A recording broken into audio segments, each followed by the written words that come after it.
Alright, today we're going to be looking at square root functions. Our objective today says that, hey, I can graph square root functions and write square root functions from a graph. So if I'm given a graph, I can tell you what the actual equation is for my function. The standard form for our square root function looks like this right here. The origin, or the point where this is our starting point for our function. The starting point is our origin. We get that from our h and our k. The h and the k. This one right here, we always, when we go to put it in here, it's always the opposite. Okay? And then this one is exactly what it is. Now our transformations, if a, the number in front, is less than 1, it is compressed. If a is greater than 1, well, actually it shouldn't say just a is less than 1. It should be say it's between 1 and 0, because if it's negative, then it has other things that happen to it. Okay. If a is greater than 1, then it is a stretch.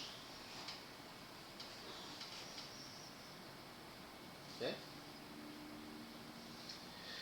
If the h is positive, if it's a plus h, it shifts left.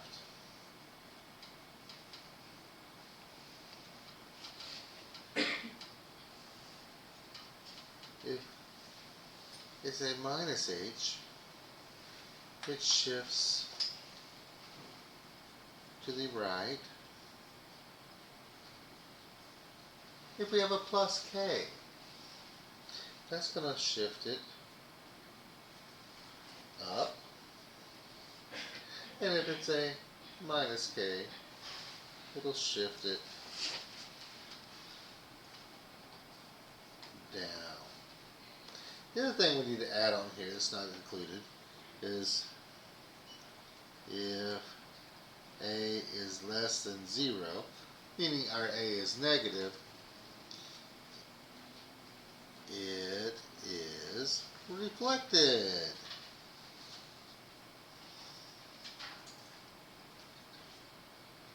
Basically, it's going to be going like this. A compress means it's going to be flatter. A stretch means it's going to be steeper.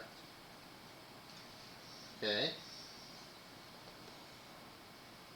So let's look at these here and see, how do we actually use some of this information to help us actually write the equations? Well, our first example we have right here says write the function for the following graph. So the first thing I want to do right here, find the origin point, my starting point. The origin of my graph is located at -2, -2, -2, -2. That is my h and my k. So I now know that I have y equals a times the square root of x plus 2. When I plug it in, it always gets the opposite. And then minus 2, that one gets exactly what it is. Now I have to find out, what is my a? To find my a, I'm going to use this point right here. We need another point on our graph, and I'm going to plug it in. So my point is, this point is at 2, 0. So I'm going to have 0 equals a times the square root of 2 plus 2 minus 2.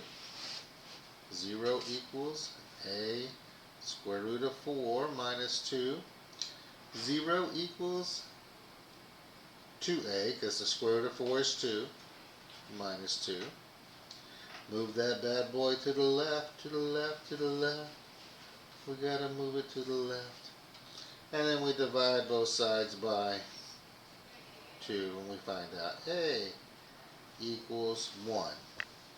So my final answer would be y equals the square root of x minus 2, I'm sorry, x plus 2, x 2 plus 2, minus 2.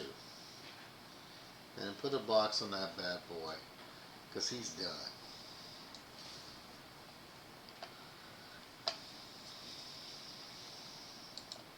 So in our next example we have here, all they've done is just given us a bunch of words. It says the parent square root function is translated. So that means our a is going to be 1 if it's the parent function being translated. There's no stretching or compressing to it. And it's going to say, hey, it's been translated 4 units to the left and 2 units up. So that means my starting point, my origin, is going to be at, okay, if it's 4 units to the left, so that's a negative 4, and 2 units up, that's a positive 2. So this is my h and my k. So when I put it in my equation, it's going to be y equals the square root of x plus 4 minus, no, not minus, plus 2. Because remember, the k is always exactly as it is. We don't do the opposite like that.